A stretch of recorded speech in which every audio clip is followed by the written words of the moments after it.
안녕하세요. 국민의힘 소상공인위원회 위원장 최승재 의원입니다. 50조 추경 거부는 헌법 파괴입니다.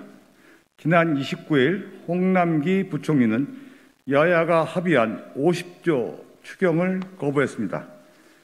3일이 지나도록 홍 부총리와 재정당국은 정권 말기에 갑작스러운 우국 충정의 결기를 보이며 정치적 합의 결과를 무시하고 있습니다. 이는 윤석열 당선인의 철학을 무시하고 있는 것입니다.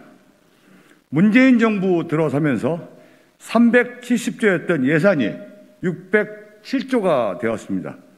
재정당국이 그토록 염려한 재정 건전성은 국제신용평가사들이 우려할 정도로 나빠졌습니다. 매년 추경을 했고 그 규모는 150조 원이나 됩니다. 2017년 660조이던 국가 부채는 올해 1075조 원이 되었습니다.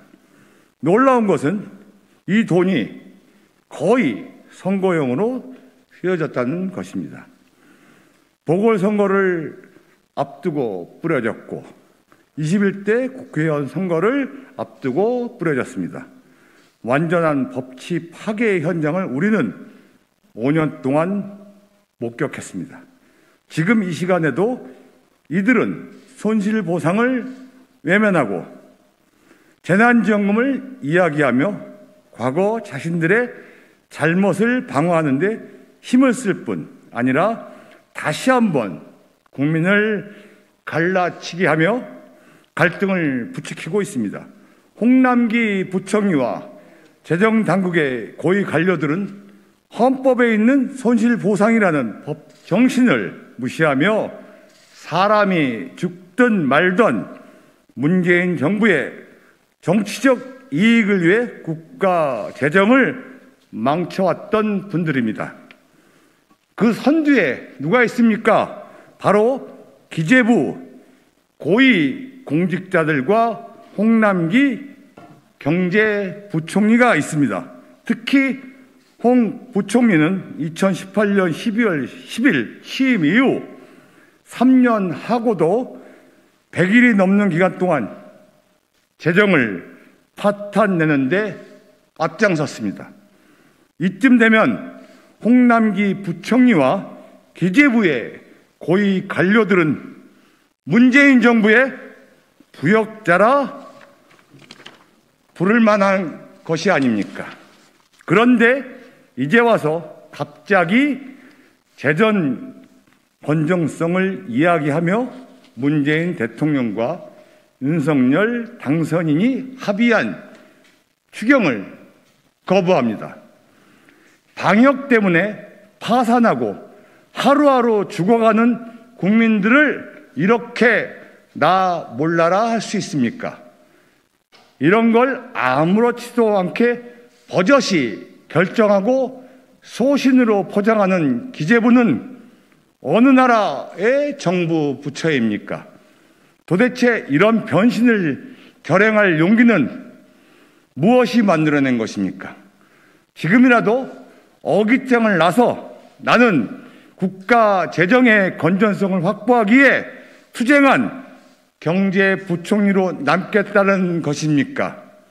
저는 이 무모한 용기에 대해 철학이 없는 욕망의 선물이라고 생각합니다. 아무 소신도 없이 이리저리 출세만을 쫓았던 소설 껍빗단니의 주인공 이인국이 생각납니다. 일제 식민지 때는 친일로, 소련군이 진주하면 껍빗단니로 변신하고 미국이 득세하면 바로 친미인사로 돌변한 지식인 엘리트가 소설의 주인공 이인국입니다. 그는 철저한 부역 인생으로 성공했으며 스스로 자신의 인생을 자랑스러워했습니다.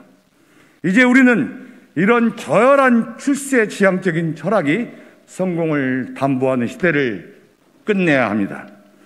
홍 부총리가 부역자가 아니라 국가의 재정을 걱정하며 자유민주주의를 지키려는 애국 엘리트였다면 지난 3년 동안 헌법을 수호하고 국민의 재산권 보호를 위해 이와 관련된 단 하나의 발언이나 단 하나의 정책이라도 남겼어야 합니다.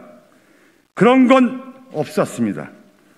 자유민주주의 헌법 정신은 국민의 자유, 사유재산 보호를 최우선의 가치로 듭니다. 코로나 시국에 일본, 미국, 유럽은 이 정신을 지키려 무던히 애썼습니다. 몇 가지 사례를 들어보겠습니다. 2020년 6월 1일 미국이 통행 금지를 강행하고 상인들이 피해를 보았습니다. 한인 식당의 마크 김 씨는 13만 5천 달러를 거의 무상으로 지원받았고 30년 상환 조건에 5억 원을 대출받았습니다. 프랑스는 같은 기간 동안 봉쇄와 해제, 재봉쇄를 반복했으나 자영업자들에게 휴업 보상금으로 손실을 메워주었고 그곳에서 장사하는 한국인은 피해가 없이 장사를 지속적으로 계속할 수 있었습니다. 일본의 교포도 마찬가지입니다. 똑같은 한국인인데 자유민주주의 헌법 정신을 끝까지 지키려고 하는 선진국에서는 한국인은 살 수 있었고 이곳 대한민국에서 장사한 한국인만 죽어가고 죽었습니다. 지금도 사경을 헤매고 있습니다. 홍남기 부총리님, 이러고도 우리가 자유민주주의의 가치를 지키고 있는 나라입니까? 홍 부총리는 좌파 이념에 찌든 권력자들에게 잘 보이려고 헌법은 내 알 바가 아니라고 생각하는 껍빛단 이 같은 부역자입니까? 윤석열 당선인은 이렇게 무너진 자유 대한민국의 헌법을 다시 세우고 공정과 원칙을 회복하려는 의지 때문에 당선되었습니다. 홍 부총리는 국민이 선택한 당선인의 철학을 존중하여 즉각 추경 50조를 편성하기 바랍니다. 정치는 감성적 합의입니다. 이성적 협의가 아닙니다. 서로 신념이 다른 사람들이 합의를 통해 분열을 막고 번영으로 나아가려는 거룩한 약속입니다. 우리 당과 당선인은 자유민주주의의 정신을 소중히 생각합니다. 그래서 대선 공약 첫 장 첫 페이지에 자영업자들의 손실 보상을 약속했습니다. 아무리 재정이 어렵고 표가 되지 않더라도 헌법을 지키는 것이 지금까지 우리가 만들어온 대한민국이라는 위대한 국가를 지속 가능케 하는 유일한 길이라고 믿고 있기 때문입니다. 이런 정신으로 20대 대선에서 국민으로부터 신뢰를 얻었으며 정치적으로 반대쪽에 있는 사람들과 지속적으로 대화를 시도하고 마침내 원한을 뒤로하고 정치적 합의를 이루어냈습니다. 똑같이 국민이 직접 선출한 최고 권력인 문재인 대통령과 윤석열 당선인의 추경 합의는 국민의 명령이며 이 나라 정치 시스템의 명령입니다.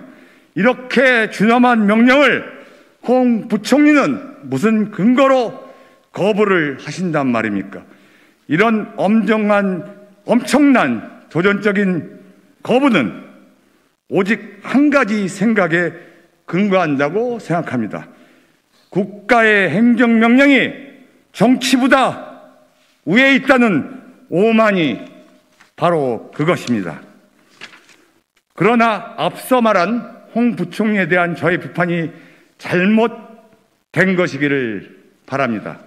이런 저급한 철학을 가진 사람이 3년 동안 이 나라의 부총리였다고 믿고 싶지 않기 때문입니다. 홍남기 부총리와 재정당국은 여야가 합의한 50조 추경안을 받아들이고 불필요한 오해를 받지 않기 바랍니다. 2020년 3월 31일 국민의힘 소상공인위원장 최승재. 감사합니다.